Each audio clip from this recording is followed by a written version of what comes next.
السلام علیکم سامعین، 10 رمضان المبارک کی تاریخ شروع ہو چکی ہے، 20 مارچ ہے۔ خبر کا عنوان ہے جمعیت علماء ہند کا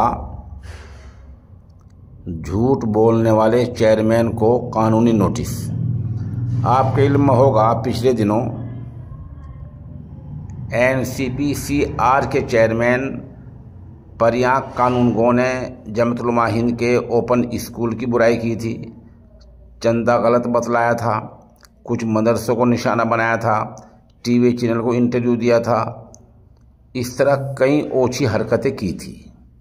ان تمام کو لے کر جمعیت علماء ہند کے صدر محترم مولانا محمود مدنی صاحب نے باضابطہ وکیل کے ذریعے لیگل قانونی نوٹس دلوایا ہے اور صاف لکھا ہے کہ اگر 7 دن کے اندر، 1 ہفتے کے اندر اس کا جواب نہیں دیا، معافی نہیں مانگی تو آپ کے خلاف قانونی کارروائی کی جائے گی۔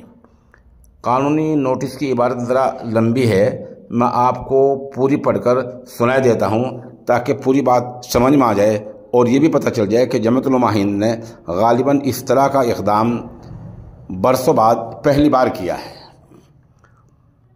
NCPCR کے چیئرمین کو جمعیت علماء ہند کی طرف سے نوٹس۔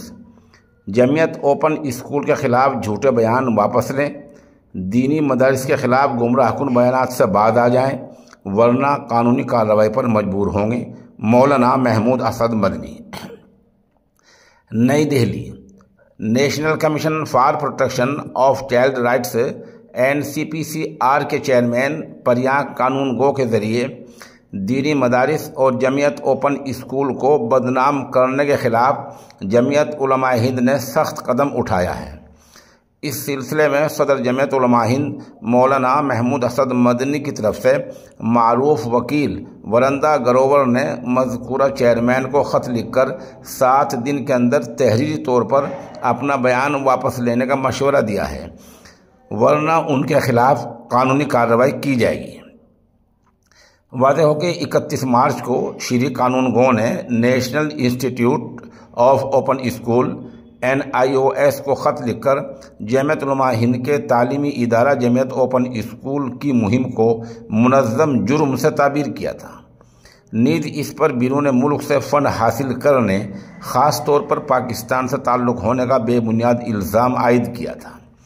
اس سلسلے میں چیئرمین نے ایک ٹی وی چینل پر بھی اسی طرح کا الزام عائد کیا تھا۔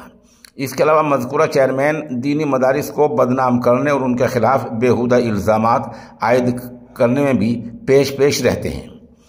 نوٹس میں صاف کہا گیا ہے کہ جمعیت علماء ہند جیسی تاریخی اور وطن پرور جماعت کو بدنام کرنے اور اس پر جھوٹے الزامات عائد کرنے کی کوشش کسی بھی صورت میں قابل قبول نہیں ہے، نیز اتنے بڑے عہدے پر بیٹھے شخص کے لیے یہ زیبا بھی نہیں ہے۔ جمعیت علماء ہند کے صدر نے اس نوٹس کے ذریعے لگائے گئے بے بنیاد الزامات کی تردید کی ہے۔ مختلف میڈیا چینلز کے ذریعے پھیلائے گئے ان الزامات نے جمعیت اوپن اسکول کی ساکھ کو متاثر کیا ہے، جبکہ یہ ادارہ پسماندہ کمیونٹیز، خاص طور پر مسلم اقلیت کی تعلیمی ضروریات کی تکمیل کے لیے وقف ہے۔ مسٹر قانونگو کی دعووں کے برعکس جمعیت اوپن اسکول قانونی فریم ورک کے اندر کام کرتا ہے اور اس کا مقصد بنیادی طور پر دینی مدارس کے طلباء کو national institute of open schooling کے ذریعے رسمی تعلیم کے مواقع فراہم کرنا ہے۔ اس اقدام کا مقصد ایسے طلباء کو بااختیار بنانا ہے جو مرکزی دھارے کے تعلیمی مواقع سے محروم ہیں تاکہ وہ سول سوسائٹی کے دھارے میں شامل ہو سکیں۔ دوسری طرف جمعیت کسی بھی طالب علم کو رسمی تعلیم حاصل کرنے سے نہیں روکتی، بلکہ غیر رسمی تعلیم کے ساتھ بچوں کے لیے رسمی تعلیم کی سہولت فراہم کی جاتی ہے۔ مسٹر قانونگو جمعیت اوپن اسکول کو دینی مدرسے کا نام دے رہے ہیں، وہ نہ صرف غلط ہے بلکہ بد نیتی پر مبنی ہے، نیز دینی مدارس کے بارے میں ان کے تضحیک آمیز تبصرے اور ان اداروں کی آئینی شناخت اور حقوق کو نقصان پہنچا رہے ہیں۔ ان کو سمجھنا چاہیے کہ ملک کی قانونی اسکیم میں دینی مدارس کو تسلیم کیا گیا ہے۔ لازمی تعلیم کا حق ایکٹ 2009 کے 1(5) میں خاص طور پر کہا گیا ہے کہ یہ ایکٹ مدارس ویدک پاٹھشالوں اور بنیادی طور پر مذہبی تعلیم دینے والے دیگر اداروں پر لاگو نہیں ہوگا۔ اس طرح دینی مدارس کے جواز کو ملک کے آئین کی دفعہ 29 اور 30 میں بھی قانونی طور پر تسلیم کیا گیا ہے۔ نیز ریاستی سطح کے مختلف قوانین ہیں جو مذہبی تعلیم کے ان اداروں کو تسلیم کرتے ہیں۔ مزید برآں قانونی طور پر مقرر کردہ چیئرپرسن ہونے کے ناطے بچوں کے خلاف منظم جرائم جیسے جملے کا انتخاب بہت ہی افسوسناک اور جمعیت علماء ہند کو بدنام کرنے والا عمل ہے۔ مذہبی تعلیم دینا اقلیتوں کا بنیادی حق ہے۔ دیگر مذاہب کی طرف سے بھی مذہبی تعلیم دی جاتی ہے اور ادارے قائم کیے جاتے ہیں، لیکن انہوں نے صرف دینی مدارس کو نشانہ بنا کر عصبیت کا ثبوت دیا ہے۔ جہاں تک مالی معاملات کا تعلق ہے تو چیئرمین نے فنڈز اکٹھے کرنے کو پاکستان سے وابستہ کیا ہے۔ ان کو معلوم ہونا چاہیے کہ جمعیت علماء ہند کسی بھی غیر ملکی تعاون کے لیے فورین کنٹریبیوشن ریگولیشن ایکٹ 2010 پر سختی سے عمل پیرا ہے اور اس مقصد کے لیے اس کے پاس وزارت داخلہ کے ذریعے تجدید شدہ FCRA سرٹیفکیٹ موجود ہے۔